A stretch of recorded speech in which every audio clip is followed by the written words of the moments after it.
Greetings, fellow Earthlings. My name is Zach. And I'm Jessica. And this is High Level Heresy. Question everything. Without the question, how can you have the answer? Wisdom comes from within.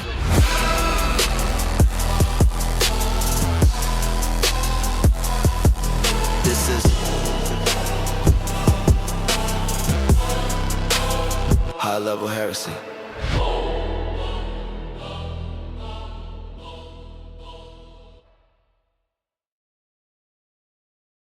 Today's episode is going to be a little bit different. We have a special episode for you today where we are a guest on our new friend Lori's podcast. And instead of us asking the question, we are being asked the question. Yes, Lori approached, her podcast is The Wholistic Bad Ass, and I had posted one of our episodes on Facebook, I believe, and Indie Holistic Living, and she found it and had reached out and asked if we would like to be interviewed on her podcast. And so we had a little collab, and that was pretty fun. So here you go, our little one-off with Lori on The Wholistic Bad Ass. Enjoy. Hey, Holistic Badasses. Today I have a special treat. We are going to have a shared podcast. I'm not real sure what you call that when people have a podcast and post on two different podcasts, but that's okay. That's what we're doing. So today I took a road trip to Pendleton, Indiana. I want you all to get out Google Maps and find out where that is, because you should know your geography. But I went to High Level Design, which is a salon and barber shop run by Zach and Jessica Foster. And cool part, not only are they a hairdresser and a barber, which has its own holistic health implications, and I'm going to fill you in. I know that sounds weird, but they also have a podcast called High Level Heresy, which addresses a lot of balance questions, a lot of questions about leading a more holistic and balanced homeostasis life. So without further ado, Jessica, Zach, introduce yourselves. Well, hello there. I'm Zach. And I'm Jessica. And we are the hosts of High Level Heresy. And we're so excited for having you come out and join us. And just Lori reached out. I had posted something on Facebook and like, hey, listen to our podcast. We're trying to help raise the consciousness of the planet. And she's like, hey, you want to interview on my podcast? And so we've connected, and we're just very grateful and excited for that opportunity to just, have a reach further and collab. Collaboration. Collab. That's the word. That's the word. Yes. We were trying to figure it out earlier. Yeah. Collab. Well, yes, it's a collab. As the kids are saying, the youngins are saying. Yeah. They shorten everything. The collab. Yeah, I don't know. When I try that, my teenagers look at me and go, don't do that again. Yeah. Sometimes my kids laugh and sometimes they do that too. They're like, no, not working for you, Mom. No. Yep, every time. Aren't you a little too old to do that? Mm-hmm. Yeah. Their friends think it's hilarious. They're all like, no. So you guys are hairdressers, and we were talking a little bit earlier. So I want to kind of lead in, how long have you guys been in the hair biz? Well, I have been a hairstylist this is actually my 20th year. So big excitement. It is. And I've actually, we took a trip to celebrate that. And because I was like, listen, we have to do something big. 20 years is a big deal. And since we're self-employed, I was like, nobody's going to be giving me a plaque. Right. So I got to do it. And Zach you did. are your own employee of the year. Yes. And the world's best boss. That's right. But Zach actually did get me for my birthday. He had a plaque made that said 20 years of service and not charging for therapy. And it was pretty cute, but it made me cry. So it's 20 years and originally got into the biz because I wanted to help people. I was young, was still in college actually when I thought I was going to do it. Ended up going after I graduated, and I wanted to help people feel good about themselves. Mm-hmm. And I knew that unfortunately we're a society that has been manipulated to be a outward appearance focused society. Right. And I wanted to help people feel better about themselves in that way. And then as I began to grow and evolve as a human and a soul, I realized it brought people in the door, not just for me to do their hair, but to, we really care about just helping you foster a sense of self and find what fits good for you. And then because we have you're in our chair for 2 hours, we're an ear. And, you end up you get to know someone intimately when they're coming to you every 5 weeks or so. Mm-hmm. And they are sharing a lot of their life with you. And I have been a very, I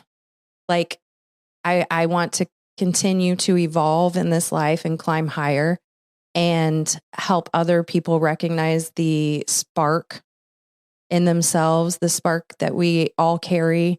And I kind of forget where I was going with that, but I have a platform to do that and I've become very much the holistic lifestyle. We try to offer some of those things. I've honed in on, for a while I was like, what? I can't be doing hair. I need to be offering, I don't know, spiritual things. And it was like, no, you're exactly where you should be. And yes, you can clean up some of your products, but don't, right. So, well, like what I said earlier, people tend to pour their life out to 3 different people. And like I said, it's usually a bartender, a night shift gas station clerk, and your hairdresser, and those are, I don't want to say free therapy, but those are places where people go and they talk out their problems, like Steel Magnolias. The movie Barbershop, for crying out loud. Oh my God. I loved Barbershop. Barbershop was awesome. But you live your life exchanging that energy. Meanwhile, you give them a trim, you give them a cut, you give them a color. I mean, there are people who don't discuss things. I mean, I guess it would be like a massage therapist who wants to talk to you and then like the client's just like shut down. Yeah. And that's whatever. That's their choice. And I was actually just teaching my daughter who's interested in cosmetology and senior this year that, you have to read the room. Some people are there to relax if they're one word answers, and some people, I've had people come in my chair that are like, okay, well, when I was 7 and I'm a kid you not. And I'm like, oh, all right, here we go. And I have kind of taken a lot of courses towards that to being able to guide people a little better than just. Well, and I think people are very attached to their hair. Oh, and energetically, I think you hold things in your hair. The Native Americans believed that you retain. And so think about it. When you've gone through something, a lot of times you are like, I'm going to go do something different with my hair. I'm going to chop my hair. I'm going to color my hair. I'm going to get bangs. And it's like, there's something to that for sure. And, also taking care we are firm believers of, mind, body, spirit, and taking care of the outer and the physical is just as important as the inner, because it's you as a whole entity, a whole being. And when you put effort into yourself in that way, it's reminding yourself who you are and that you're important. And, for me, I understand that a lot of people, they're making a lot of arrangements to come see me. Like they're getting childcare. They're saving their money to be able to come. And I value that, and I take that into consideration. And I know Zach does as well. I don't want to hog the mic here. Well, and I think there is a perception that guys do not give a crap about their outward appearance, but I mean, that's changed a lot over the last decade. Yeah. Men's grooming has definitely changed. Improved. And That's a good word. I count myself very lucky to have been in the barber industry in this time, in this period, because it's been barbering was so the same for a long time. It was the same 2 or 3 companies that everybody used, Andis, Wall, and Oster. Mainly Andis and Wall. It was the same companies. It was the same clippers for years. Yeah, he's talking tools. Sorry. Oh, yeah. Sorry, my fault. No, when you said Oster, I knew exactly what you were talking about. They also make kitchenware and stuff like that too. No, I own a set of their clippers because when my kids are little, it was... Because 4 boys. Yeah. Because 4 boys. Exactly. It was so my point was it was the same for a long time in all aspects, including a lot of dudes would just be like, hey, just do whatever, now, especially now, but over the last 10 years, a lot of guys, I don't know why, but they started caring more, and that's why, barber prices have gone up and all that kind of stuff, because, the haircuts, especially today, are just so much more intricate than what they used to be. Speaking as a single midlife woman, nobody needs to know a number on that age. I super appreciate dudes who take care of themselves, because I personally feel that how a guy takes care of themselves is an outward representation of how they take care of everything else in their life. If you're wearing clean clothes, you don't have to be in a suit 24/7, and you can dress as casual as you want, but is your clothes clean? Do you not wear your splattered up painted work clothes out? Do you, is your hair combed? Is it out of your face? Do you look like my boys all went through a stage where they were anti-shower, anti-haircut. And, and you finally got to pin them down and be like, if you want dreadlocks, I will take you to someone who will put them in properly. If you don't, we now need to shave your head, So, if you want to do this, right? Well, if you want to do this, I have friends that can crochet those ends right in there and we'll make it happen.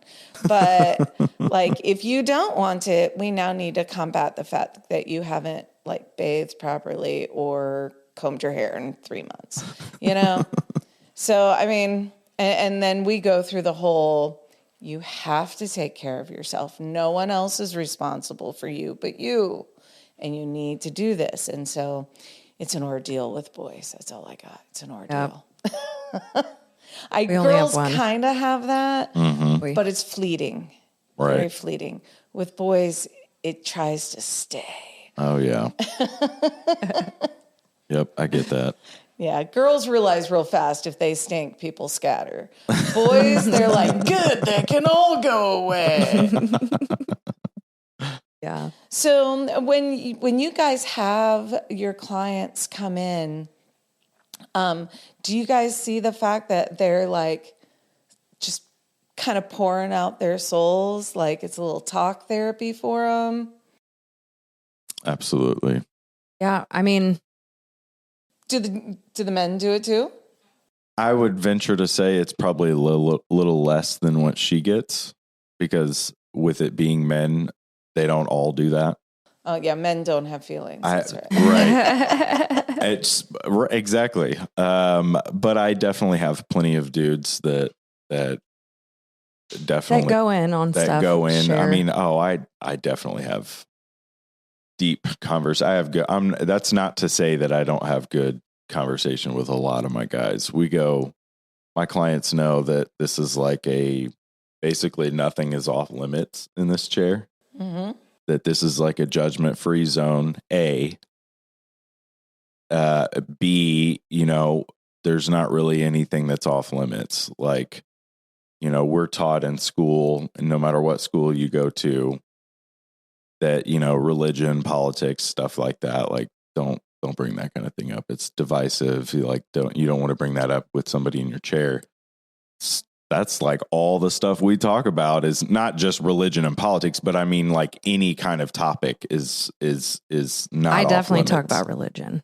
We talk and about religion, spirituality. politics. I mean, I don't push any kind of conversation. It's like, if they want to get into something, let's go, man. You want to start talking about this. We'll go into conspiracies. We'll go into all of I mean, my clients know me at this point. They're like, oh, dude, I have so many guys, and I'm so proud of this. That's why I bring this up. I have so many guys that have told me the same thing, that they're like, dude, I love coming here because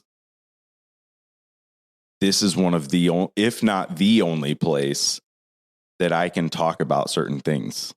And especially when it comes to like conspiracies or like whatever, like deep, whether it be aliens or government conspiracy, whatever, Not saying it's aliens. whatever it is, or religion or certain things that they want to go deeper into. They say that, this is one of the few places that they're able to talk about those things like freely and not feel like somebody's clammed up a little bit because somebody might go, what are they going to think? Like they know well, let's go, brother. Like inquiring minds want to know, man. That is one thing I miss about working night shift at the gas station. I don't know if I ever brought it up on the podcast that I worked 12 and a half years on night shift at a 24-hour gas station.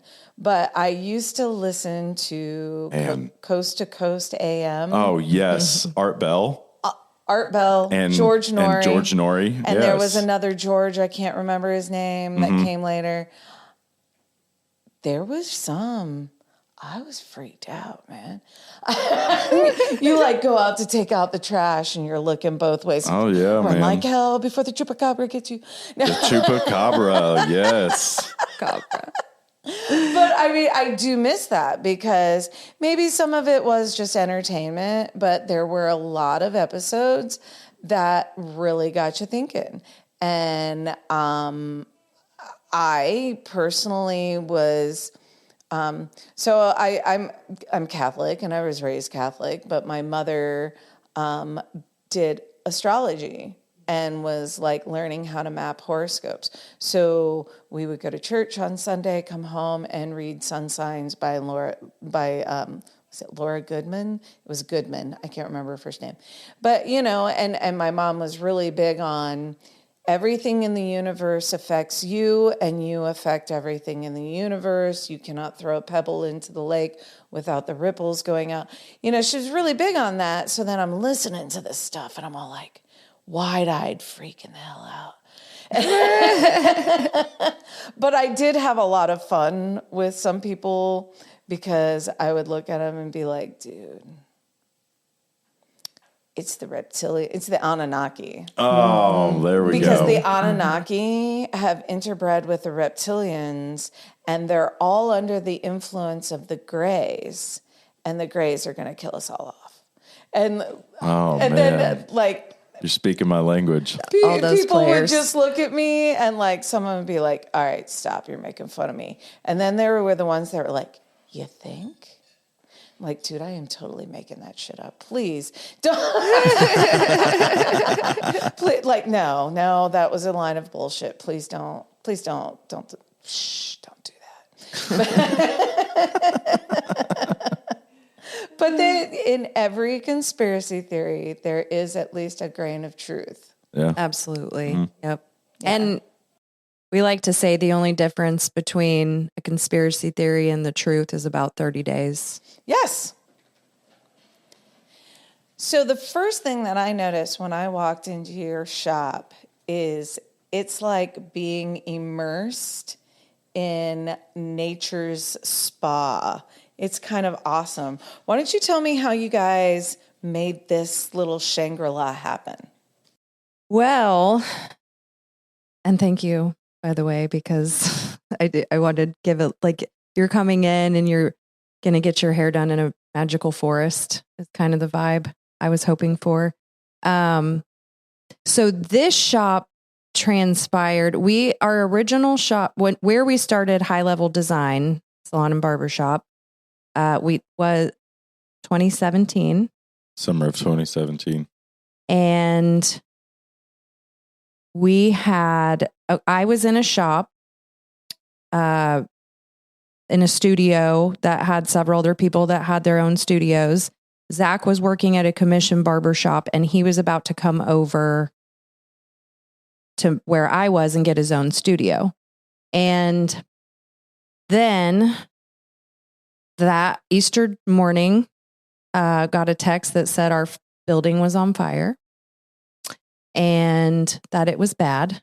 And so we drove over there, and the fire actually started. We had about 30 to 35 stylists in there.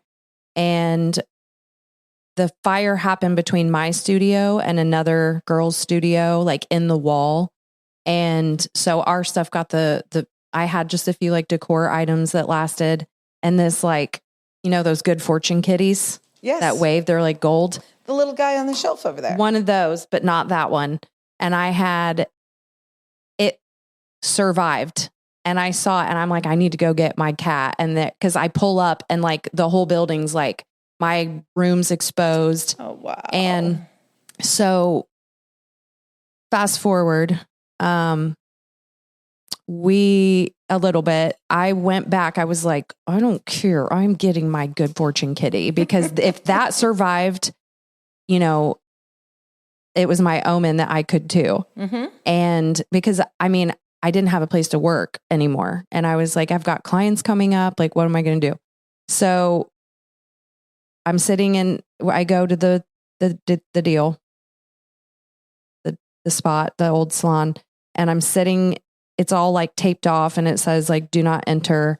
And I was like, man, I don't want to go to jail for trying to get my cat and like cross over something that's being inspected. So I sit down and I started crying. And I just heard, chin up, Buttercup. Like, you have lost something, mourn it, but let's move on. And then fast forward, I'm looking for a spot. He was going to be out of spot. We were like, okay, what are we going to do? I was working in this temporarily small little shop. He was still working at the commission shop. And we found this building that it was like right in the smack of Fisher's, which is, you know, a poppin' town, had a lot happening right there. And downtown Fisher's. Yeah. And Zach's like, what about this? And I'm like, man, there is an empty space. Like, how are we going to build? Like, we don't have resources. We didn't have any money to build out. And I took a picture of the sign. 2 weeks later, I went ahead and called on it and found out that the rent was going to be cheaper than if we booth rented separately. I'm like, I don't know how, but we got to do this shit. Right. We had to build out because it was just one big room. A big empty space. The space was front, like literally the heart of downtown Fishers. And it was like front facing to the street with like windows that faced right to the main street that goes through Fishers. And it was like an office before us. So it was just like one big room that was like, what, 900,000 square feet, maybe? It was like 8 something. But Okay. So we had to build out to be able to have build our own separate studios. yeah, so I love your additional details. Thank you. Well, yeah, it's part of the process. No, I know. Because it's totally different than if we were to be like, yeah, we're going to rent this place and it's already built out for 2 hair. You're right. And I it wasn't that. It we wasn't. had to do all that work ourselves. We did once. And then again. And so we basically, we had been working on manifesting things anyway and bringing, co-creating our reality. And all of a sudden it was like, oh, the money's right. Like, no, we got to make this happen. Right. This is what has to happen. And it was the decision that we were doing it. We didn't know how, but we were going to do it. It was that step forward that set it all in motion. Because like, as we have one of our episodes, like, am I creating my own reality? The ducks, you can't wait for the ducks to line up in a row. You have to make the decision, and then the ducks line up, then the stars align. And so we did that, and all these miraculous things happened. We got our equipment that was like $12,000 equipment. My old 10 minutes after hanging up, realizing we couldn't do this financing because it was going to be insane interest for our equipment, my old landlord calls and he's like, have you got your equipment yet? And like our stations where we do our shampoo bowls. And so multiple things like you need a 50-gallon water heater. We're like maxed out. And it's like, I see somebody on Facebook that I know that's selling a 50-gallon water heater for like $100. And I'm like, can you do 75? And it's only 2 years old. Things like that. Yeah. And we pieced it together and we did all the labor. And for my dad, he's since passed. We affectionately call him Obi Tom Kenobi. He called himself that. And so he self-named. They drove from Kentucky, him and my stepmom, for 6 weeks every weekend. And he couldn't do a lot of work physically, but he could direct us because he had built some stuff. And he helped us figure it out. And then we opened our shop, High Level Design. And then fast forward 6 years, our landlord tells us, hey, I'm paving paradise to put up a parking lot. They were going to build. We were one of the OG buildings in Fishers from when it was like farmland, that from the 50s. And so they were like doing away with that. We call him the unofficial mayor of Fishers, our previous landlord, but he had a lot of property that he was selling so they could do stuff. And so we ended up coming out here to $70 million. Yeah, he ended Our up parking lot. Yeah, well, not just our parking lot. A lot of the houses too that were around it that he owned. Oh well, it was still $70 million.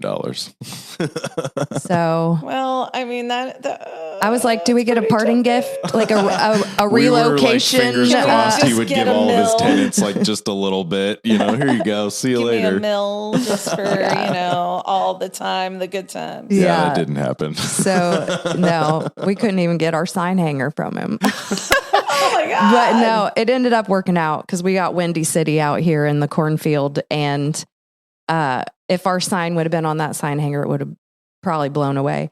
So look, universe always looking out. But then we were like, okay, Zach was like, no, he's like, that is so far out. He's like, when was that house built? And I'm like, I don't know, the 50s. And he looks it up and he's like, that house was built in 1865. He's like, that's Civil War era. I'm like, it's not going to be a Civil War house. And we checked out this property, the 3-car garage. We came in, we were like, we could turn this into our shop. We've never used a garage for our stuff anyway. So we were like, we'll turn it into our shop.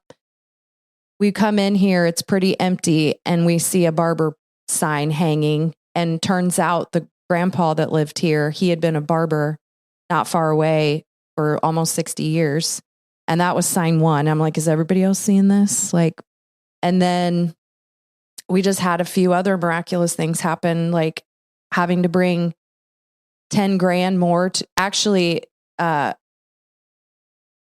week before we were closing on this property, my mortgage lady called our mortgage. When I say my, I mean our. Yeah. Our mortgage lady calls and she's like, well, they want 5% more down because it's a rural property and rural properties have a higher chance of foreclosure. And I'm like, what? And turns out that's 17 grand. Oh, yeah. And we were already completely maxed. And I was like, that's not even going to happen. Figure it out. And we were just like, we knew something was working behind the scenes. We had a terrible interest rate because of the time frame and being self-employed. And we had just a lot of money going out in closing costs.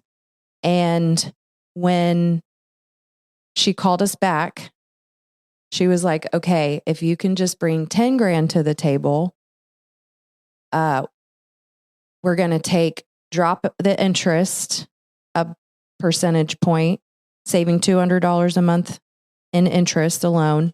And we're going to put all of the money towards your closing costs or towards your mortgage instead of him going to closing costs. And then you just have to bring 10 grand. And it was like, that's still 10 grand, you know? Right. And so, we had some money set aside for the build out. That was a business loan for the build out. And it was like, well, we could use some of this, but then where's that money going to come from for the build out? And it was like, we just, prayed and meditated on it. And it was like, do it, sign for the 10 grand, use it. And don't worry about the house. It'll come. And we did it. We signed for the 10 grand knowing, okay, now we got to use that business loan money. But we were getting a better mortgage right. in exchange. Yeah, much better. Without having to really lift a finger. So then less than 24 hours later, go to work. My client's like, how are things going? I've had her for like 18 years. I was like, well, they want me to pull 10 grand out of my ass. And she's like, I'll loan it to you. And I was like, what? And I just immediately started crying. And she's like, well, I got to talk to Dave. She's like, but yeah, we'll loan it to you. And I was just like, and she gave it to us for like a 1% fee. Yeah. You know what? The 1% is more than it would ever bring in a savings account. Mm-hmm. And that is so fantastic. Yeah. That's what I'm saying. It's like the story behind it, behind our shop, like it really just speaks that like if you make the decision, if you know in your heart something's supposed to happen and you're following your heart, like things will align. Oh yeah. And I think this is a testament to that, and I still like am mind blown sometimes like how it's even happened. Like, and so I know that was like a big, long story, but it had to start back at our other shop. Oh no, I totally get it because you, excuse me, you have to have that base where you were at. And then, yeah, I mean, no journey has no starting point, you know? Right. Yep. Every journey's got a place. You start at A and you end up at B. So you got to have it. I just think it's wonderful. A lot of times when they talk about manifestation, I feel that people just look at it as like the genie wishes, like I'm going to put up a vision board and I'm going to rub my lamp and Aladdin's going to come out and tell me what's going on and I'll get it. I'll just get it. That's how it works. It just happens. You got to put that work in. It's work. Yeah. It's the action steps. Right. And if it's meant to happen, it'll flow. It'll flow. I mean, your ducks will all line up. Everything, all the dominoes will fall into place. And it's very stressful. So the fact that your hair did not completely fall out through that is amazing. I did have a lot of, actually, it took me down a bit. And because We moved our shop, our house. At the same time. It was summer break. We had to build out the shop, which this time we did hire somebody, but there was a lot of stuff with that. It ended up being fine. And then well, and I don't know how it is here in Indiana, but I know like in certain counties up north towards my direction, the licensing fees for septic and putting in water and all of that, and you guys are going to have more of a draw of water. I don't know if that was a well issue, and like all of those things, the permits, even though you're not in town, you still have those. You still have township permits and county permits, and kudos to you, because thank you. I don't think I'd be able to handle that. And it was a lot. It was a lot. That because year. it was Holy just shit. man. It was 2023. And here's another little crazy tidbit. We were actually we had been pregnant. Mm-hmm. We lost the baby. I'm so sorry. Thank you. My fire happened at my shop the month that that we had been due. So it was like that. And then High Level Design, we did it so fast, like 6 weeks later was born. Well, so, it was kind of like, there are things you're birthing. Yeah. Mm-hmm. And so then fast forward to 2023 and my Linus, my dog of 15 years who'd been with me from like 26 to almost 41. He passed January of 2023 at the end. Then we moved and did all this like between April and June. And then December of 2023, my dad passed. Oh, wow. Yeah. And so it was such a very heavily charged year. And then we had that whole plumber thing. 2 weeks after my dad passed, our plumber that did the shop, we realized screwed us over.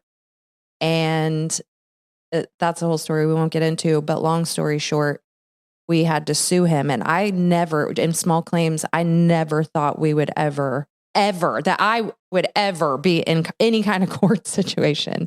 And even my divorce was like pretty amicable. Yeah.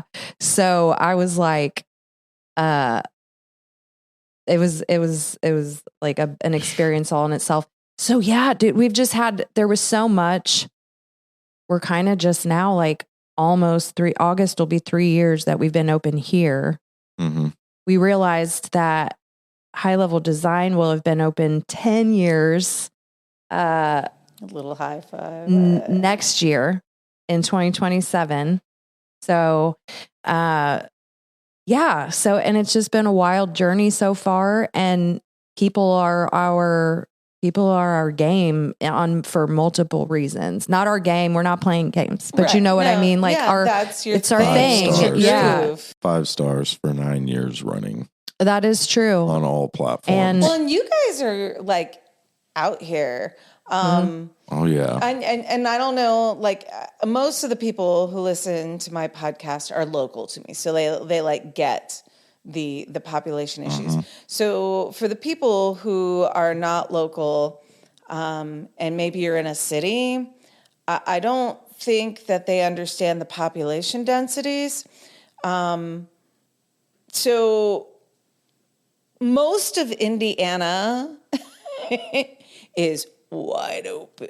Oh, yeah. Like you can sit in your front yard and you can see the next house or the next farm over, but they can't hear you if you yell.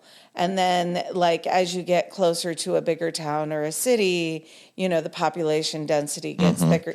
You're a little thicker, right? Your next door neighbor is going to notice if you're streaking naked in your yard. We're out here, you guys be free to go. Oh, yeah. We actually did like a couple winters ago, maybe our first year here.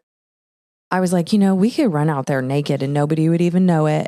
And now if we rounded the corner, we have neighbors there and we do have a neighbor right like next door, but they're not. But if if we're you go back out our there, like that backyard, part of like our- we're nobody can see us. So I was like, we just ran on our concrete patio naked real quick, and then we went back in. But it was like just to say we did it. Yeah, there. See, I ran in my backyard naked. Yeah. See, and where Most I places live, around are like this. Like the city or and Indy. that is what the majority of Indiana is like. I think a lot of people think of the Lafayette area or Indianapolis or Fort Wayne or down next to Andersonville, which every time I go to Louisville, I end up in Andersonville at least 4 times by accident.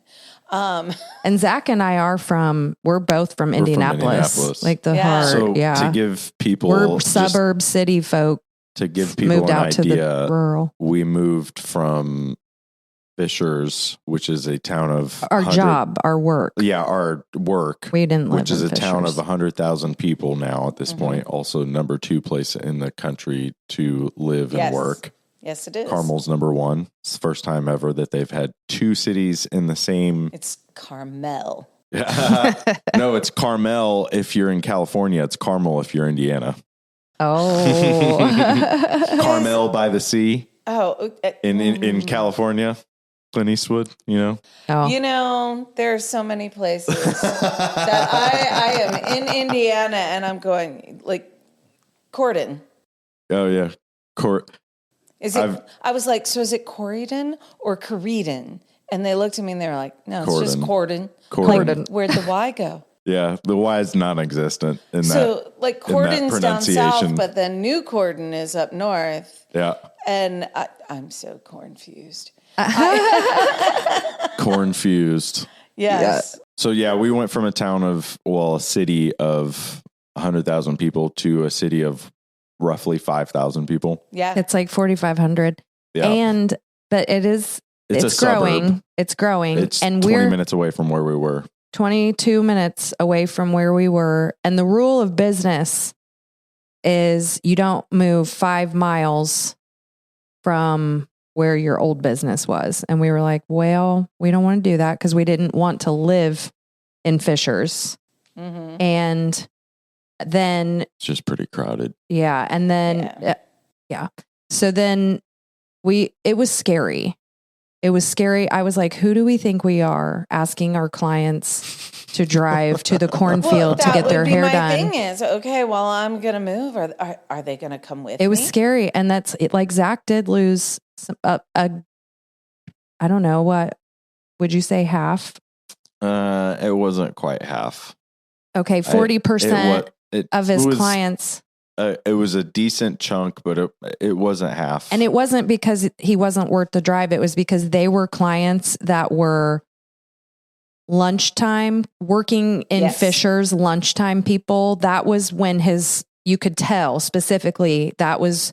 It was when dudes working at the bank. Yes, exactly. So it was like and now the thing we didn't realize is how much we became actually a little more central to all the small towns around. Like people are coming from, and Muncie's not small town, but people are coming from Muncie, and then we've got McCordsville, Fortville, Greenfield, Lapel, Anderson, and we didn't have as many people coming from Anderson to Fishers to get their hair done, but we have Fishers people coming here to get their hair done. Mm-hmm. And we every time it was like, oh, I'm so scared. What are we doing? And I was driving these country roads thinking like, oh, this road is so bumpy. My clients are going to come down this road and be like, what the heck? And that's so the Amish stay awake in their buggies. It gives them whiplash if they're asleep. It was the things that I like worried over. And like it's paved. Yeah, it's chip and seal actually. And that when like a few weeks before we opened, they redid it. And when you first do chip and seal, it's a little bumpier. And I was like, what is this? And I'm like, are they going to smooth this out? No. To my neighbor? And she's like, nope, that's it. It smooths out on its own over time. Right. But I was like, oh my God. But it's not gravel. It's not. No. It's not. And people who live close to this area, they, I don't think they also quite can fathom when you're driving through Amish area, and it has nothing to do with the Amish per se, But you have more gravel roads. Where I'm at, we call it Logan County near Bellefontaine, Ohio, which there's a Bellefontaine, Indiana, but you guys call it Bellefontaine. Bellefontaine. I was just going to say, is it Bellefontaine? It is spelled Bellefontaine, but no, ours does not have an E on the end. Wait, I think.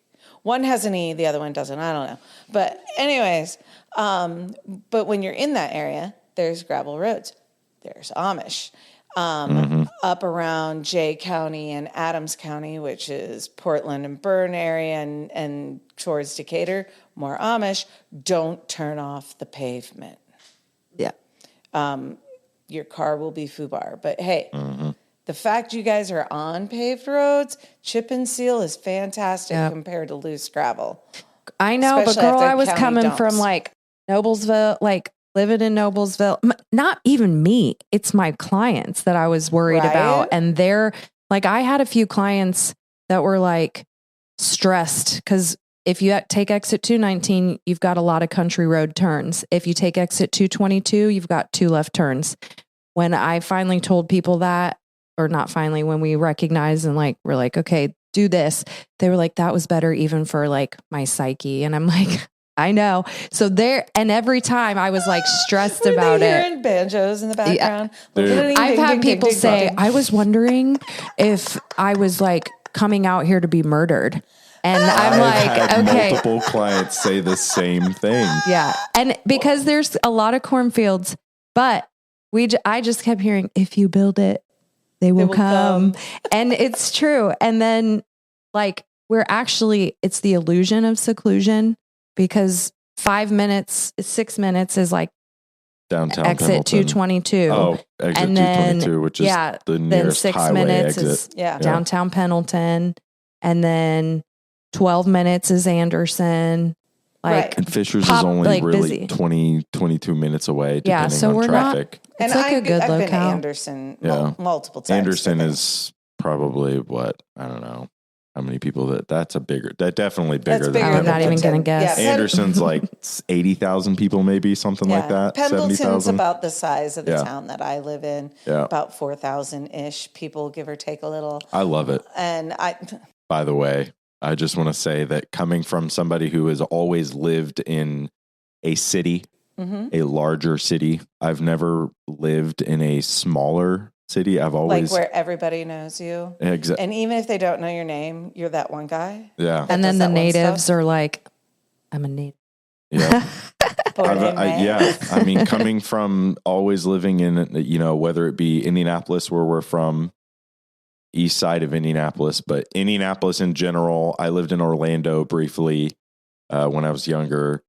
I've lived in other places too, but it's always been cities. I've never lived in a place in a more rural area, especially this size. Right. And so this is the first time in my life I've lived in a place like this. And I think you as well, right? You've never lived in a place that it's this. No, it took some adjustment. And now I love it. I go into Fishers and you're like, oh God, get me back. Oh, the home. traffic. it does provide a nice buffer. It really does. Because I grew up, the town was about 2,000 people smaller when I was a kid.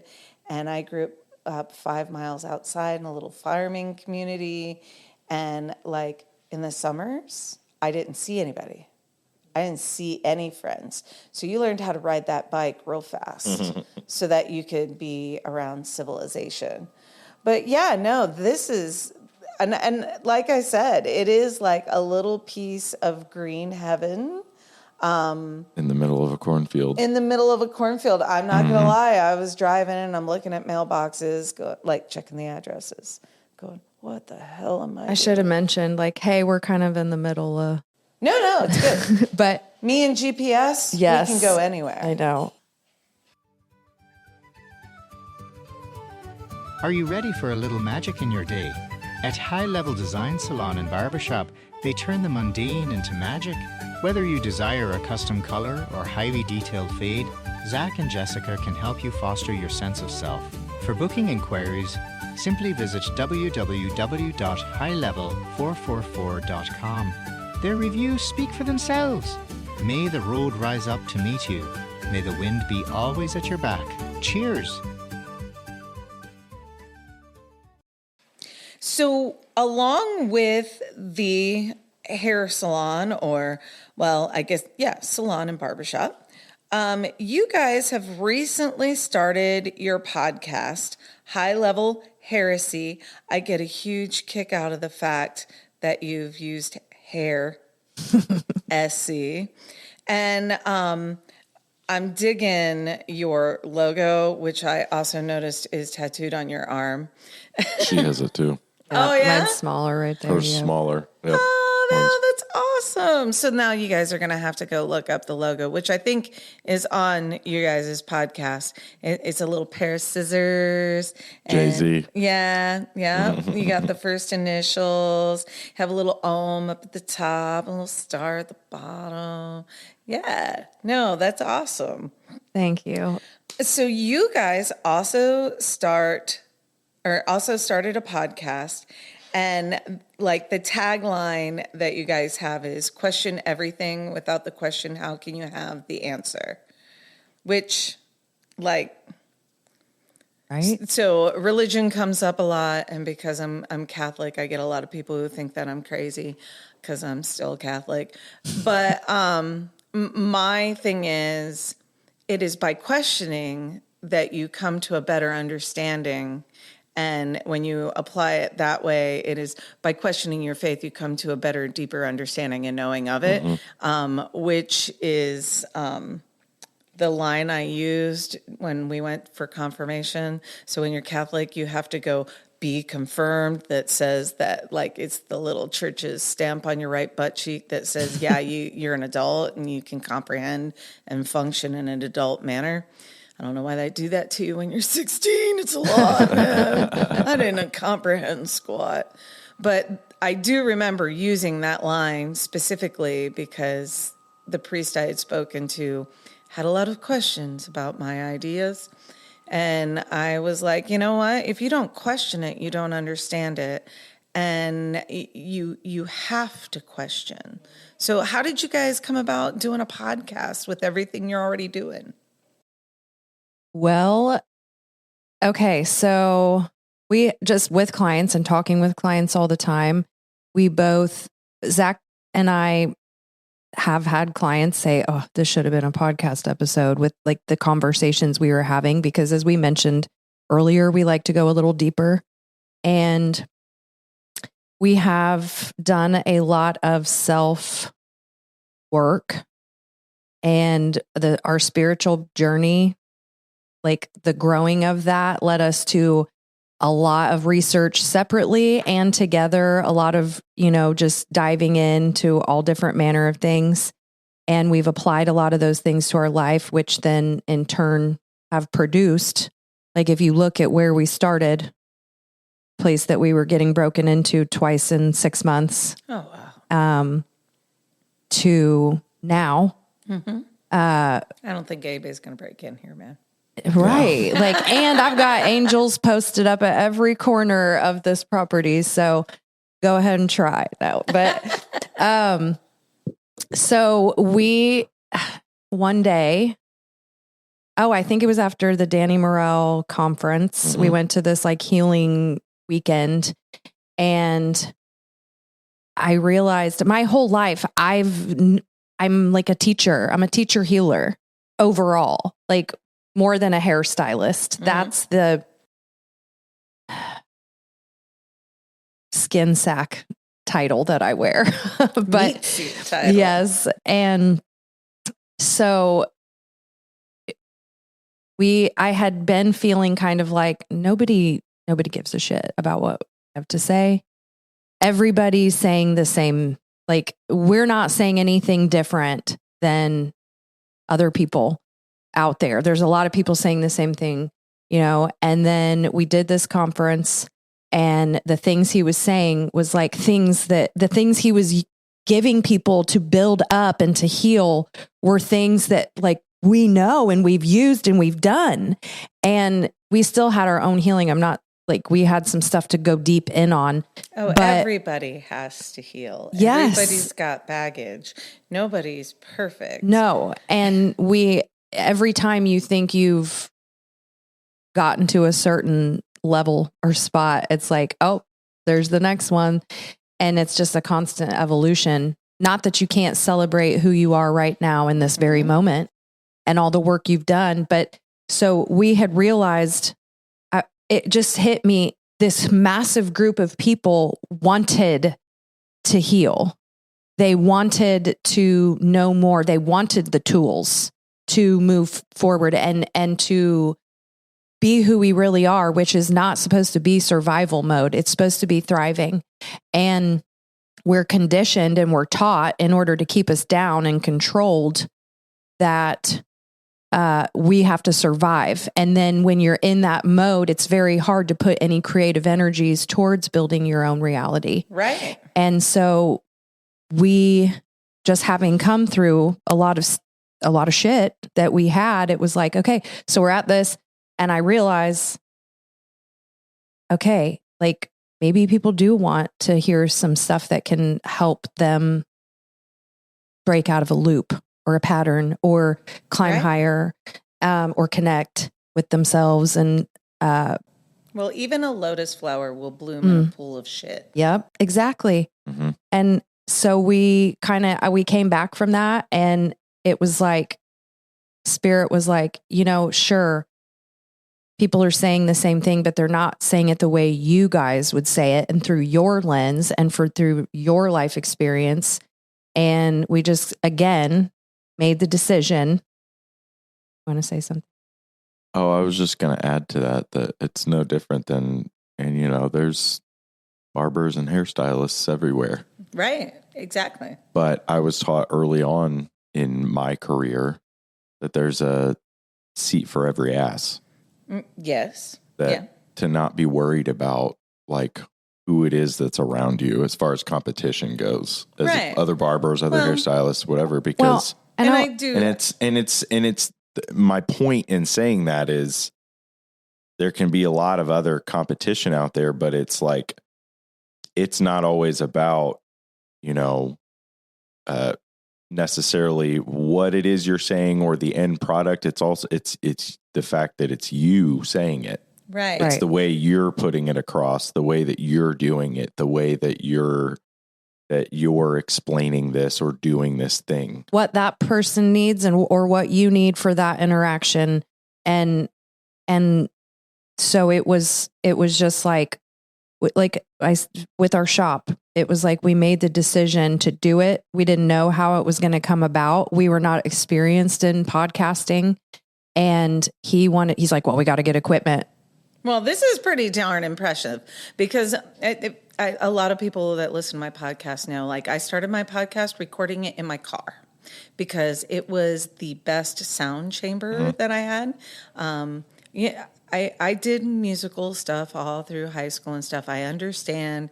I've done some voiceover stuff. My voiceover studio is my closet. My downstairs That's the closet. best place to do a vocal booth at home. Right. In downstairs closet or in my shower / bathtub with the door slid shut, depending on what needed to be done. And that isn't exactly practical. So I was like, well, I'm going to do it in my car because then there's no kids and no dog. Right. And that was great until it was like the middle of summer and 90 degrees. And then I'm still rolling on the fly. I've got like a tripod and a ring light and the little mics that plug in the bottom of my phone. But that's just so I can be portable. You guys, this is freaking impressive. Well, and I started telling you earlier before Zach wanted, this Roadcaster expensive equipment. And I'm like, well, we need to go a little less. I'm like, think like 25% of what that one costs. And then I had a client and she was a newer client. She happens to help people get podcasts start. She produces them and helps them. And I asked her, I said, hey, if we wanted to do a podcast for funsies, she's like, I'll help you. And she just we traded a little bit of time. Like she gave us 3 1-hour meetings to hone in on our concept, basically, which we kind of knew, but she could put it in a way to help us, give it a framework. And then she's like, do you guys have your equipment yet? And I was like, no, we're getting ready to order some. We're figuring it out. And she's like, I've got like 4 mics, Rodecaster mics, and this mixing board that's just sitting in my studio if you guys want to use it. And I'm like, what? And I'm like, are you sure? And she just brought it over, and like we had to get the stands. But other than that, like it was the exact thing one that I wanted to get, but I wasn't going to. I was going to end up, because this brand Rode is just, they're known for their microphones, which is what kind of microphones these are. But I'm familiar. I have friends who DJ. Rhodes. Yeah. So, but this whole setup, the podcaster or Rodecaster setup, like that's exactly the one I really wanted. But I was like, man, it's pretty expensive. Yeah. So I was going to order something slightly different, a different mixer and all that kind of stuff.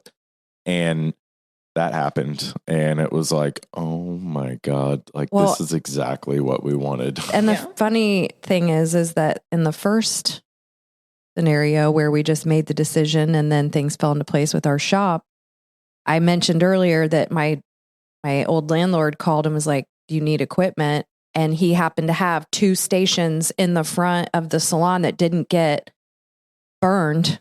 There was just smoke damage. There was just smoke damage. They were black. And he said, if you want to clean them up, like take them, I'm just going to store them.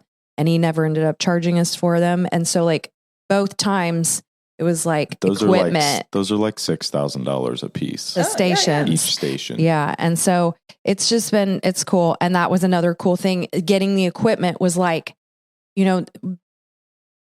because to me, doing a podcast was like a bigger thing than, because of the time it was going to take and streamlining when we could do this and this. And then in the midst of also having kids and the shop and working.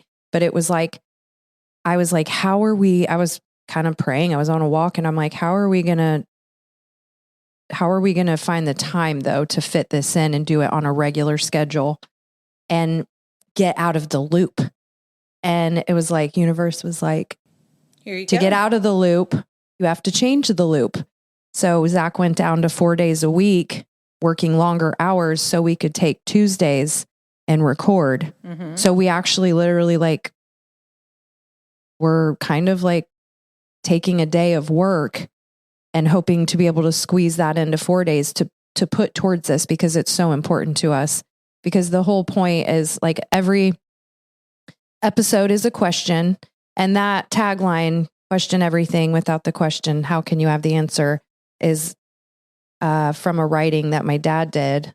It was in one of his poems, and it hit me. It struck me very hard after he passed, and I was reading his stuff, and we questioned. That's what we've done. We questioned our, how we both grew up in the church, and a evangelistic Christian non-denominational church, and we had questions. I've never really questioned God, and I feel like God is the universal term that people understand however you view your one infinite creator. Right. But never questioned that, but I had a lot of questions as far as some other stuff as I was growing. And so that led into, and then we questioned, like the conspiracies and truther community, and questioning things that are fed to us in any capacity, politics, religion, some other stuff I'm getting into. I'm like, well, who came up with that? I'm like, I just like to go deeper. And so it was like, I think a lot of people, we just go with whatever the mainstream says the narrative is. And if you can, my dad was like a mountain hippie conspiracy theorist. And when I was younger, I'm like, oh my God, my dad's just a conspiracy theorist. And then I started realizing he's talking about fluoride in the water and it calcifying your pineal gland and That book pandemics. is his book. Oh, right there. okay. Okay. 10 Is Your years Life a ago. Lie? The one that's sitting right in front of you. Or not Sorry 10 to years interrupt ago. you. I was just saying That's okay. Yeah. Yeah, like 20 years ago. Plus, he was saying all of that all the things in that book. and before Zach and I were actually together, we knew each other. We've known each other a long time, and he had come down to my dad's with like known a my group wife. of us. I've known you for 25 years. Yeah, that's crazy. So Sorry. we've been married 10 and together 12, but because it's a whole another story. But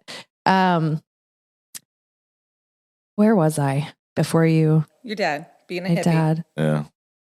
Being a hippie, and just Zach came down and met him, and he had a very massive impact on him as well.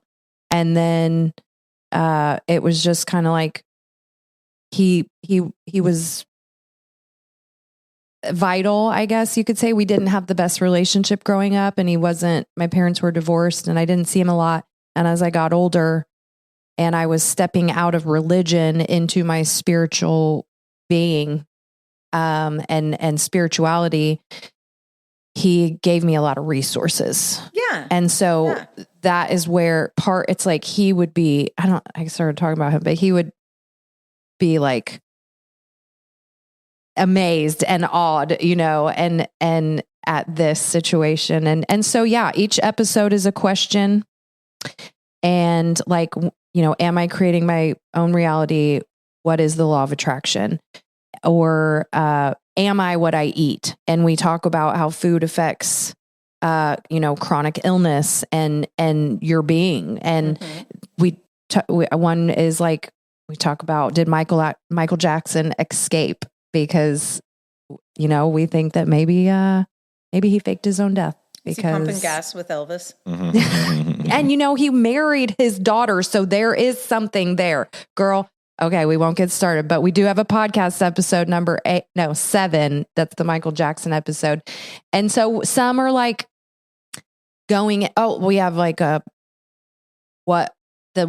conspiracy theory one. We'd go in on what conspiracy theories are, the psychology behind them, and some of the big ones, and so it just the what spans and why of conspiracies. And we talk what is stillness, where we talk about meditation, and just basically the main gist of it is like simplifying what it means to live your highest self. And it's not that we're like experts. It's just we've been through a lot that we have overcome, and we put these and we see these universal truths. We see them in action. Mm-hmm. No, it's all right. But we were talking about what you've overcome in order to get where you're at right now and with the podcast. And I was super impressed with the starting from a question and getting to a point of balance, especially like with the meditation one. And everybody needs a funsies podcast, a little fun-isode. Like I've done a few episodes that are just, off the wall, but you need that now and then. Mm-hmm. I find the fact that where you guys are working with the public and you have the reach that you have to make an impact on people's lives, and then bringing in the ability to influence their balance and feed them emotionally and spiritually, that's pretty cool. Thank you. It is pretty cool. It is actually pretty cool. like, and I think I don't see it sometimes, I'm going to get emotional because it's like, I always feel like I should be doing, there's probably more, and what can I do more? And some days I'm like, I just want to go have some goats and not talk to really anyone. Kind of a pain in the ass, just so you know. Well, and then it's like, there is just, the law of one teaches, teach, learn, teach. Mm-hmm. And So I just think, the more, we try to just share the knowledge we've gleaned over the years, the more we continue to learn. And I'm a lifelong learner. Like I wish one of my genie wishes, if I did have that magical manifest genie, is to like have Matrix type in the Matrix when you can literally just download like, wouldn't that be so awesome? Oh my God. I want to be like a figure skater where I do like ice dancing. I want to, paint like a badass. I have all these different things that if I could, and then one of my genie wishes is also that all of my vacations would be arranged in a photo album. Well, wouldn't that be a great? That would be sweet. Like I that could actually be a very doable one. Yes. I find myself, I have friends who say that I have ADHD because I'm all like, I can do that. And then you go down that rabbit hole for a while. And there are a lot of things that I try. And then I'm like, yeah, I did it. I that's off my bucket list. And then I have to get rid of all these stuff and accessories. But then there's a few things that stick. Yep. So like for me, it was yoga and belly dance and all the herb stuff, which I credit with saving my life. Because I really think I would have been an early 20s fatality at the rate I was going. And painting, artistic stuff. But you have to try it.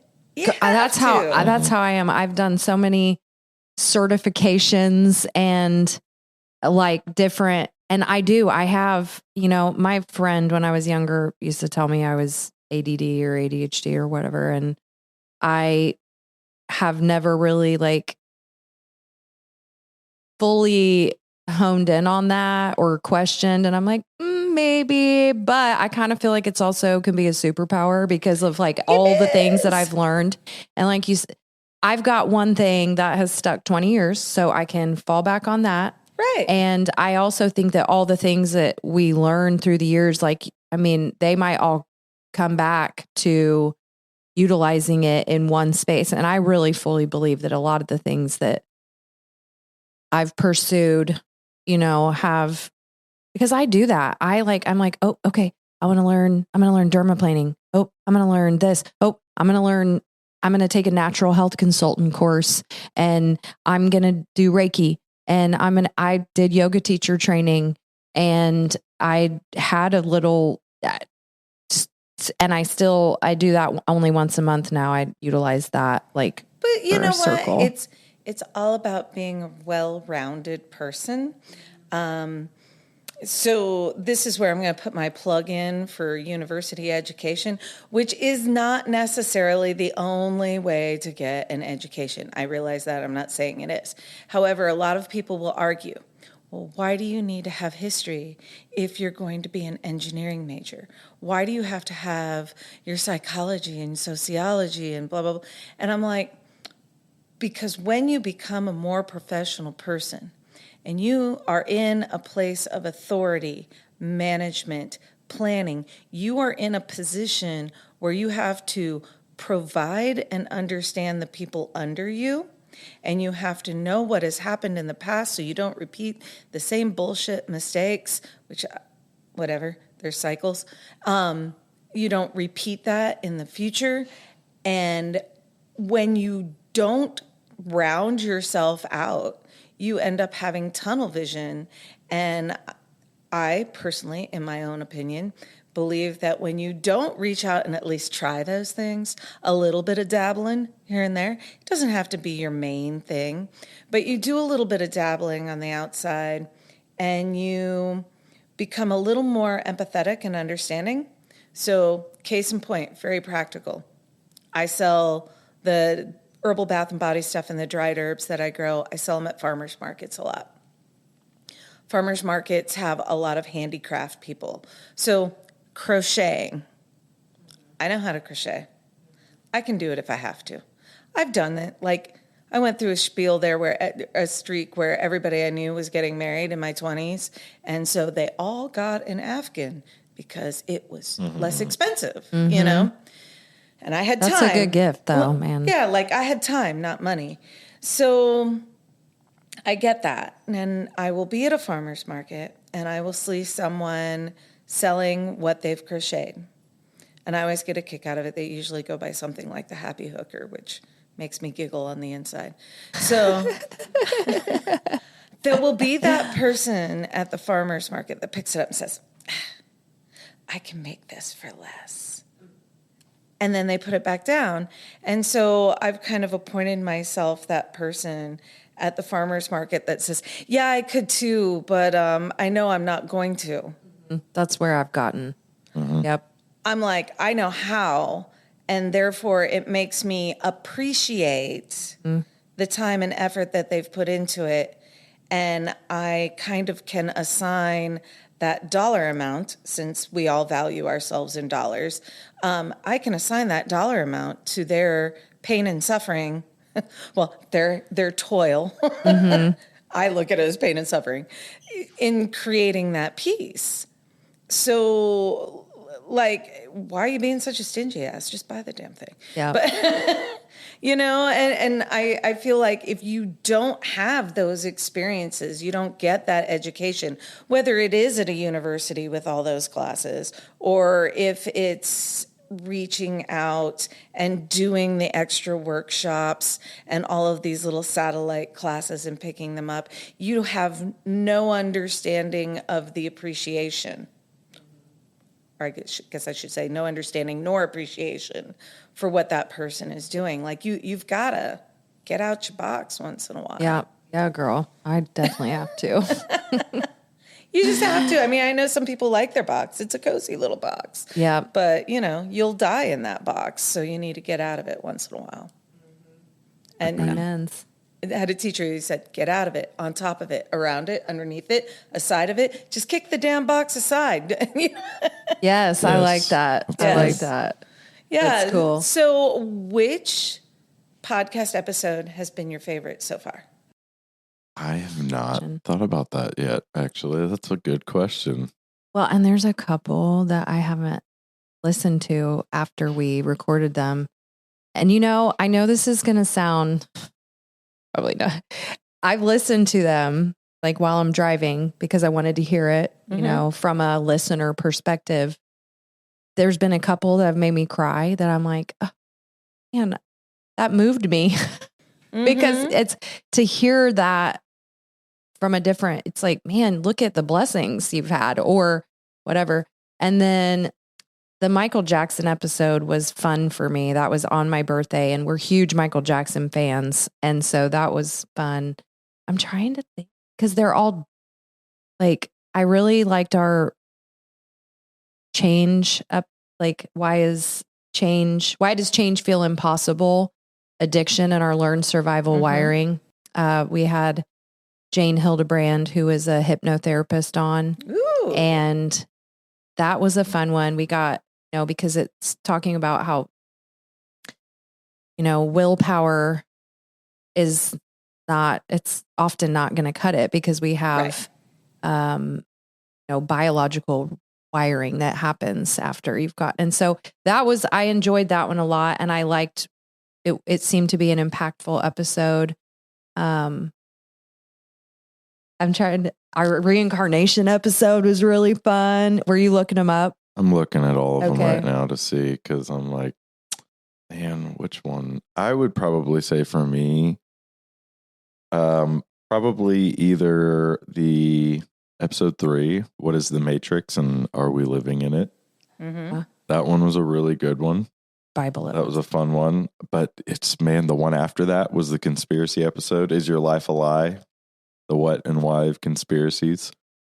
The Bible episode. Yeah, the Bible that might be one of my favorites. Is the Bible the infallible word of God? The rewriting of religious history. It's not. Yeah. Right. So and we go into like the historical proof that there's been a lot of stuff removed, and like if you just even if the it game is of the telephone infallible work of God, it has been edited by man and therefore is full of multiple possible fallacies.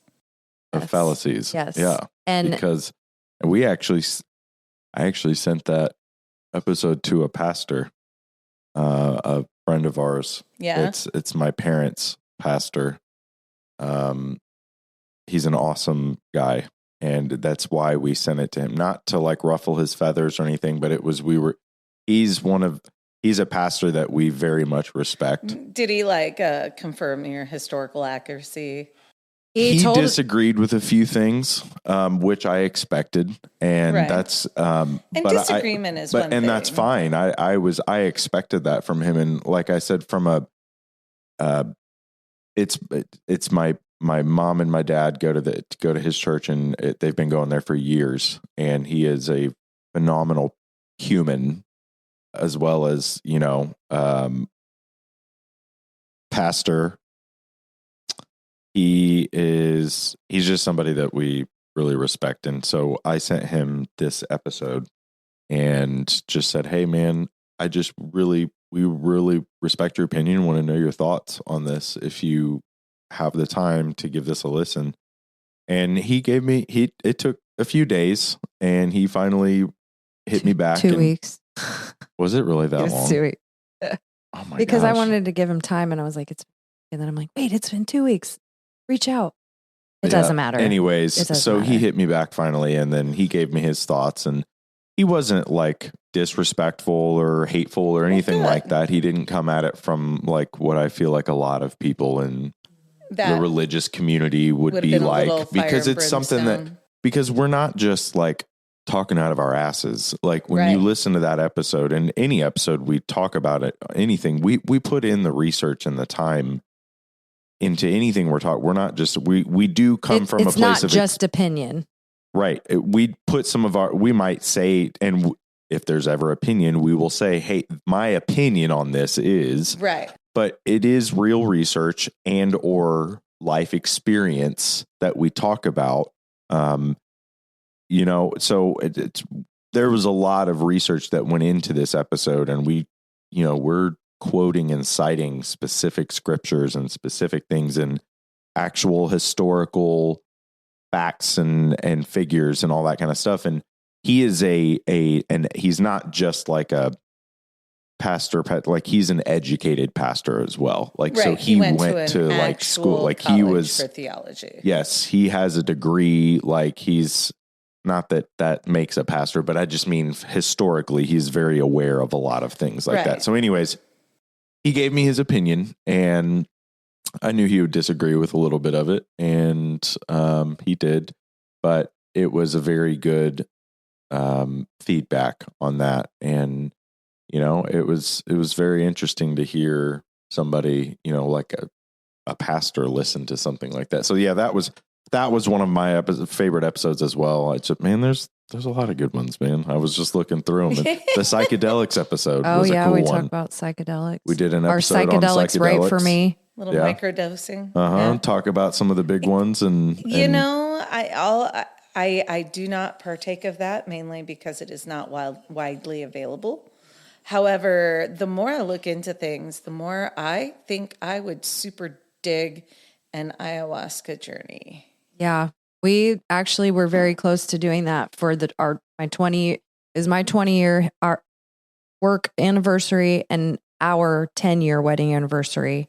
Mm-hmm. And we were going to go do that, but it was like a week-long, pretty pricey thing for one experience, versus something.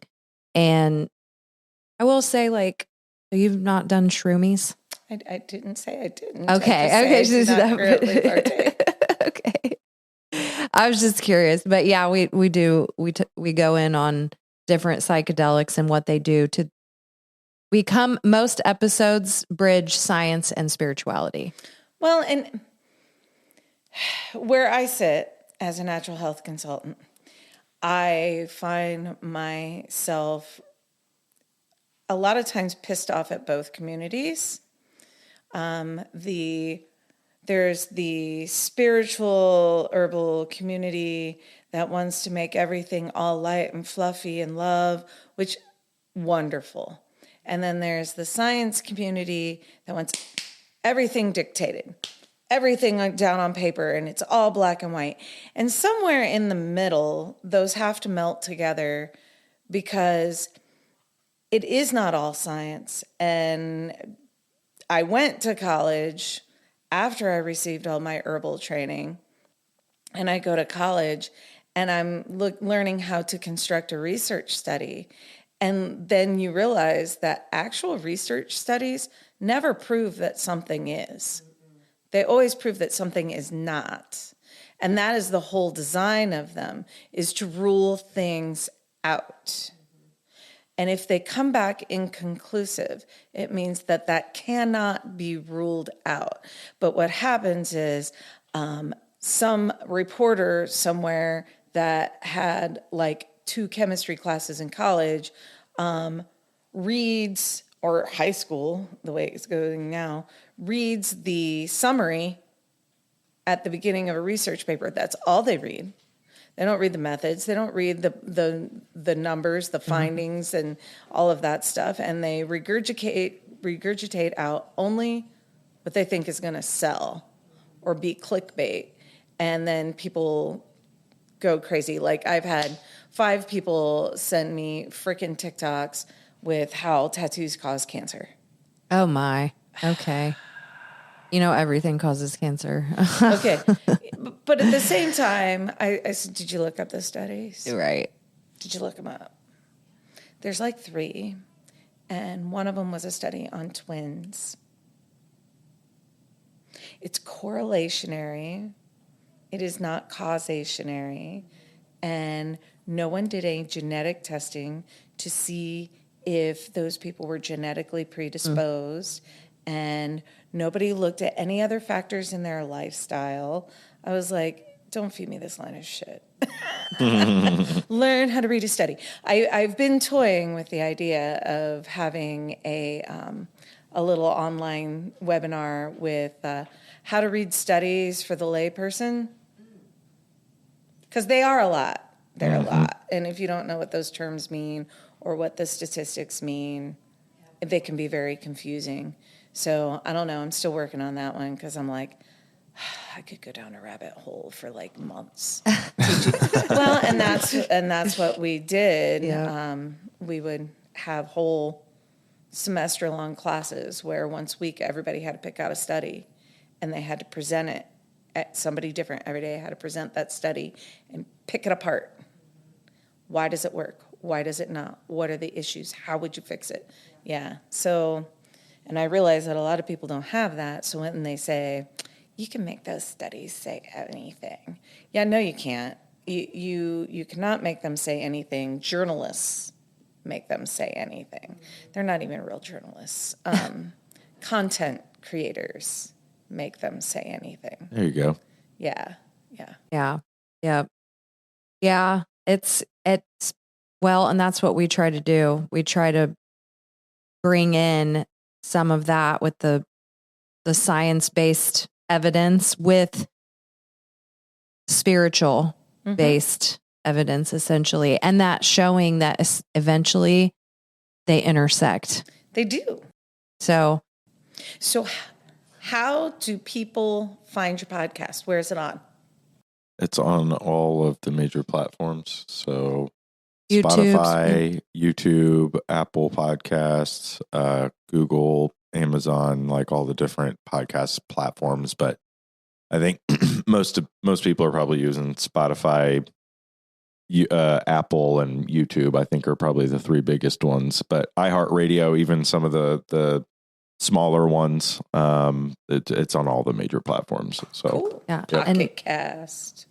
What's that? There's one called Pocket Cast. Yeah, Pocket Cast. It's on there as well. It's on a lot of those smaller ones as well too.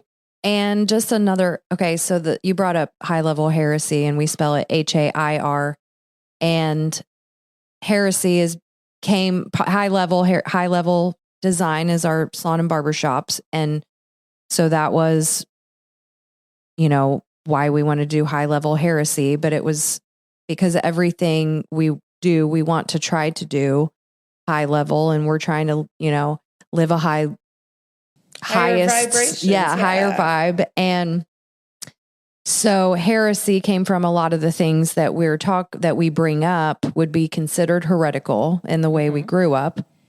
And heresy, obviously, because we're both in the hair industry, we do hair.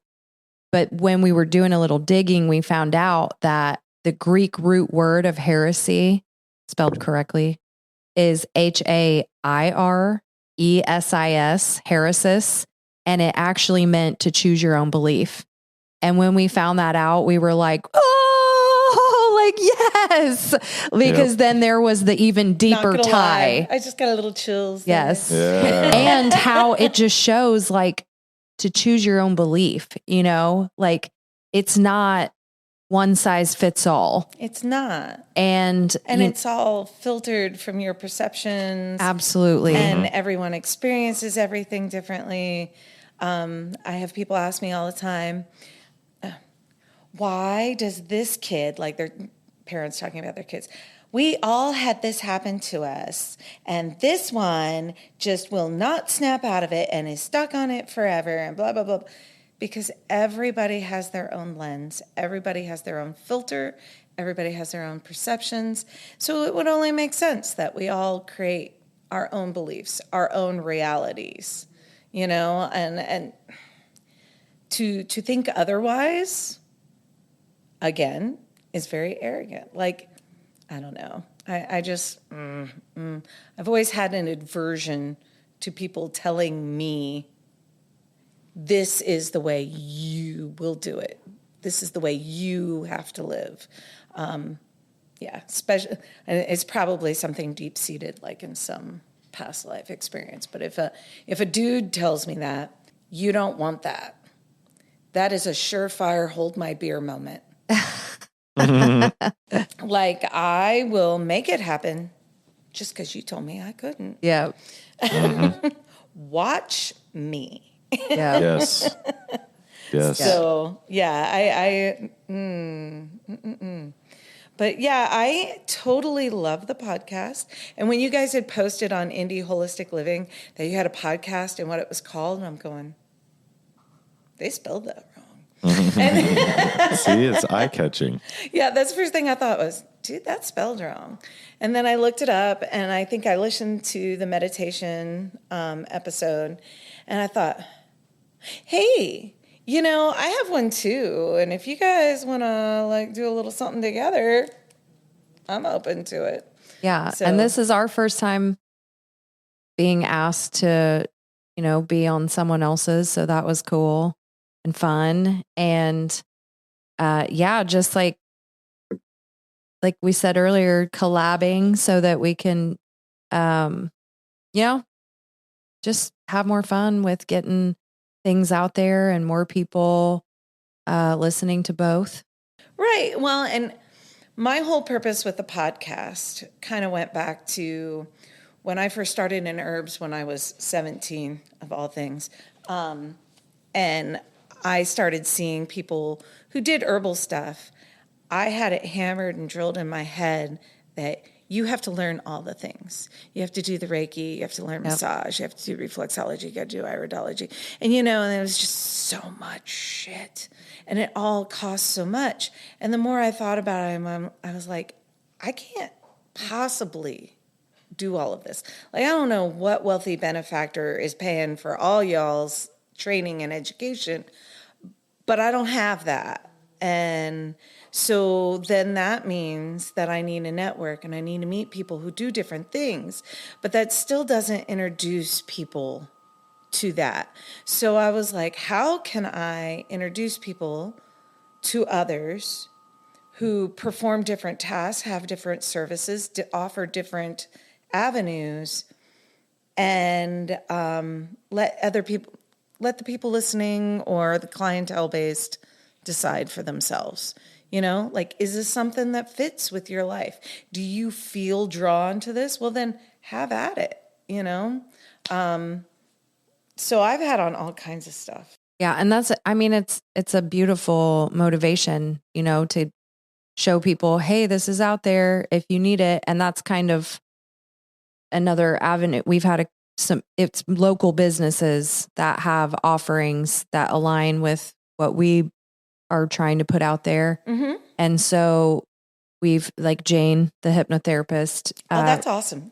My wheels were cranking. I was like, oh, I haven't talked to one of them. Yeah, I can give you her info and she'd love it. And Mark, who is a psychic who teaches a class called Escape the Matrix, and he was on for our Matrix episode. And, you know, we got to plug their place, which is the Pyramid of Enlightenment. And then, so that was part of it too, when we do have a guest, which isn't every time, but we do sometimes. And, you know, we've got a friend that opened a kava bar, the only kava bar in Indiana. Only in Indiana. And it's in Fishers. And Order of Fishers in Noblesville will tell you about it. And we want to have him on here to talk about kava and its benefits. Oh, heck yeah. And and all that the it's things not going to kill you, and to stay away from standardized extracts. Yes. Yeah. And he was a chemist at Eli Lilly, so he knows what he's doing. Yes. I could hang with this dude. Yeah. He's awesome. Yeah. He's a client of mine. Yeah. But he's a friend to our shop when it was in Fishers. Mm-hmm. The building we were in, it wasn't connected on the inside, but it was the same building. Oh, yeah, like right next door to us. Yeah, next door to us was a vape shop. He was the manager there for a long time. And then he eventually left. And then 3-4 years, it was after we opened our shop here. Well, no, it was right around the same time we opened our shop, I think. Yeah. But he opened his shop, shop. It's called The Mood. Yeah. The Mood. And in Fishers. But like, we want to have him and plug local businesses so that more people will know about the benefits that they offer. Oh, heck and yeah. so it's a similar, I wish I would have known that was multifaceted. there. I just, like last month, I was at a private campground just outside of Columbus, Indiana, and I did they hire people to talk about different things, and I did a little hands-on class on different ways to chill out with herbs that are not weed. Mm-hmm. Mm-hmm. And I made kava for everybody. Like, I ground the root up, threw it in a little muslin That's bag. awesome. And I was like, I'm sorry, it looks like dirty dishwater, but have at it, man. And It does look like dirty dishwater. And he's made a recipe that it's really tasty So too. it doesn't just taste like root. It's the first and only kava bar in the whole state. yeah, it's And wonderful. so you can buy fresh kava, like they make it there in house, Oh, but they have all yeah. these different flavors. So because if you've ever had kava, it's the word kava actually translates to, what is it? Yeah, no, but it's like Isn't it root? no, what's the opposite? Bitter. It's like bitter. Yes, is it like is. basically what that word translates to, and it tastes terrible by itself. Oh, but- actually, I like taking little pieces of the root and taste a little peppery, because it's a pepper plant, basically. And I'll get the whole root, right? So like tiny little rootlings as it comes off, and scrub it up, let it dry. And I keep those in an Altoids box in my truck. And when I'm driving I-75, I just pop it in like a little Skull Bandit kind of thing. Yeah. And it brings down the tension just a little bit. Yeah, I mean it works, man. They've got fresh drinks that you can just order, and if you've never been in there before and you tell them like, "Hey, this is my first time in here," they'll give you your first drink for free. Oh, hell yeah. To try it out. They've got a whole menu of different flavors. They'll add those things. They can add like THC, CBD type stuff to your drink as well if you want. They also sell kava, like the root and the powder and all that. What's the micronized, the like ready to be made, micronized powder. The ground, yeah. So they sell their own there. They also sell like vapes and stuff. They sell cannabis products. They sell like THC, CBD, all that kind of stuff. All those, and then they've got a little area derivatives of. Yeah. I mean, it's Delta 9 THC. It is also in Ohio, everything is legal, but you are not allowed to do derivatives. Yeah. See, they do all we get whole plant. Yeah. Flour, some edibles, but like usually it's just pre-rolls and bud and that kind of stuff. And they've got all that kind of stuff. They've got a little area where you can hang out too. Like no drinkables. They just took those back off. I think they have a few drinkables there at the Mood as well too. See, and we had Delta 9, and then when everything became legal, then they got rid of Delta 9. Yeah. So it's all politics. And it's all, I will personally vouch for their products, by the way, because we've bought plenty of their stuff. And I will say their cannabis products, he is very much like, he does not buy bad things. He buys from legitimate growers and all that kind of stuff, like the CBD products that some of them are local companies from Indianapolis. And the Kava is high level. Yeah, no, it's good stuff, and it's literally a Kava bar. Like you can hang out like it's a bar. Like there's a TV with like video games and a couch, and like you can just chill and hang out with them. They're cool guys awesome. Over there. So yeah, if you're ever in the area, go check out the Mood. Yeah. I have to talk to him and be like, have you thought about co-selling Damiana and Marshmallow Leaf? I bet you he'd be down. Yeah, Damiana is a near and dear plant. I can't grow it here. Well, I could, but it only lasts one season. It doesn't weather over in the winter. But it's it kind of makes you giddy. Mm-hmm. Does that make any sense? Mm-hmm. You're not drunk. You're totally aware. You're in control of your faculties, but you just kind of giggle a lot. Yep. And I like that sometimes. Mm-hmm. You know, gotta quit taking yourself so serious. Won't that also give you dreams? It can give you dreams. Marshmallow can give you weird dreams, believe it or not. Marshmallow is one of those plants. It's fuzzy, like velvety. Mine at home will grow 7 or 8 feet tall. And it has flowers on it, like hollyhock, how it has the flowers that go up. It's not quite the same looking flower, but that type of style all the way up the stalk. And the root is used a lot for demulcent, so to keep things soft, so to soothe and coat the inside of the gut lining. You put a little water with some powdered root and it turns into like snotty slime. So you can mix that in with like fiber and stuff like that. Use it as a thickener. You can make the real original marshmallows with it. It's sugar syrup and the marshmallow powder, and then like you can use a little vanilla or whatever extract you want to make it. Almond extract. You could make cherry extract. You could make it taste like root beer, but then you would need a sassafras extract, which you don't want to extract sassafras in alcohol. That's when all the weird stuff happens. But it extracts some chemicals that are not great for you. Uh-huh. So, but yeah, I mean, shoot, I'd be all over that. I'm a big backer of Marshmallow and Damiana because they're totally legal. They don't have long-term effects. And believe it or not, they are underused. Easy to grow. Yeah.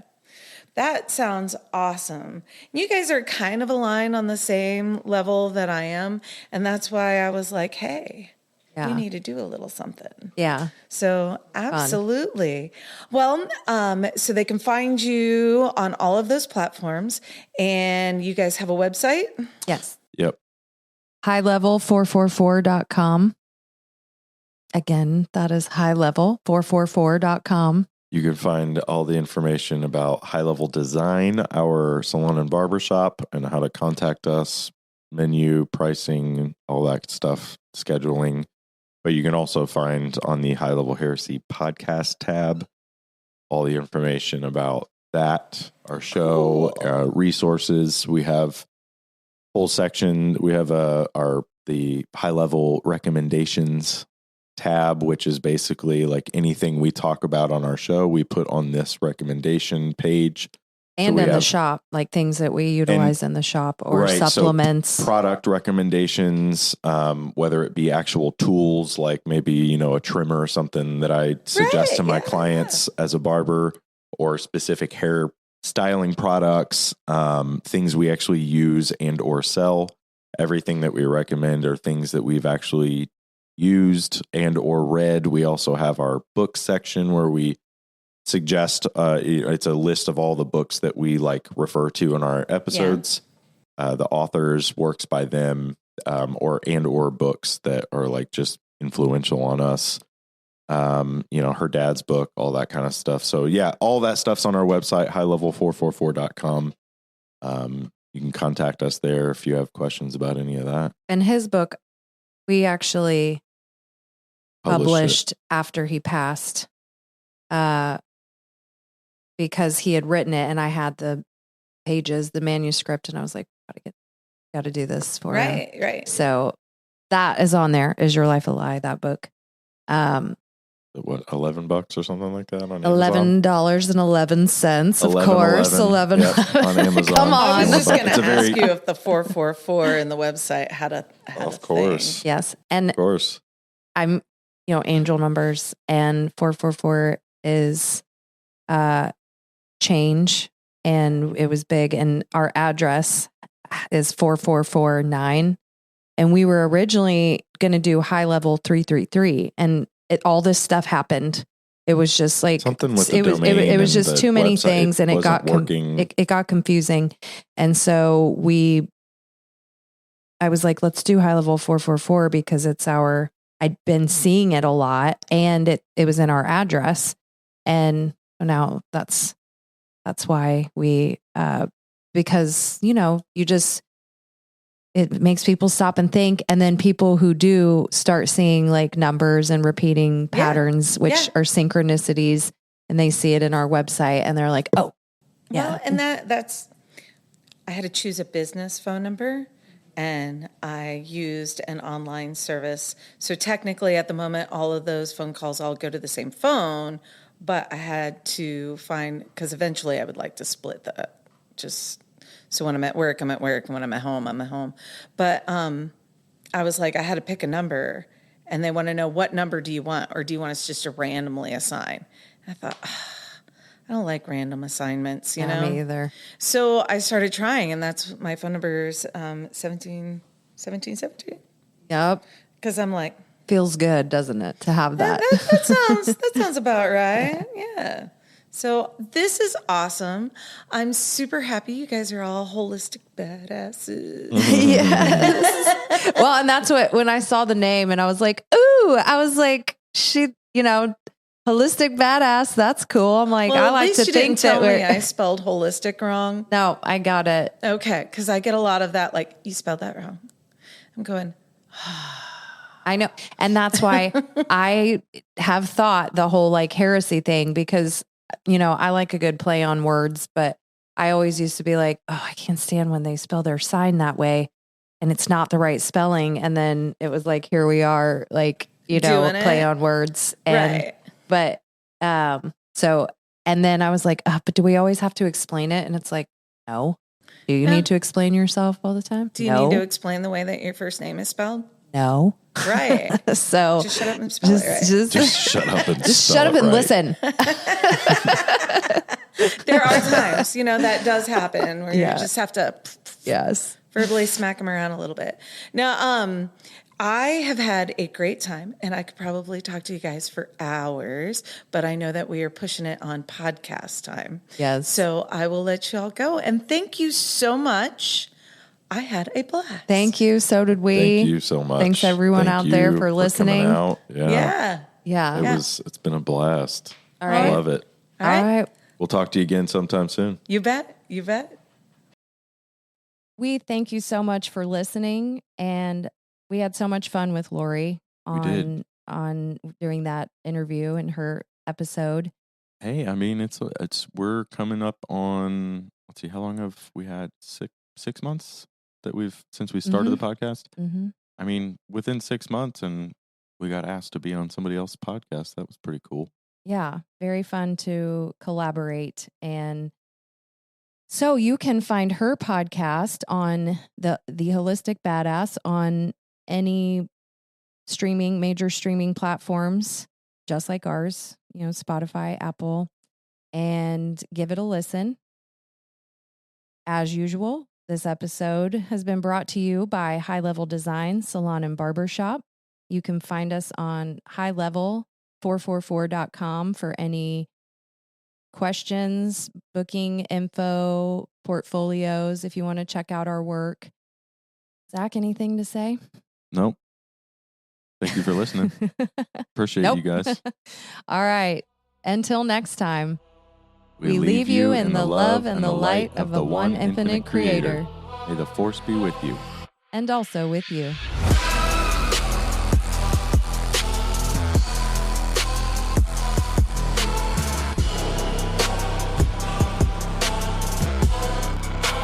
High level heresy.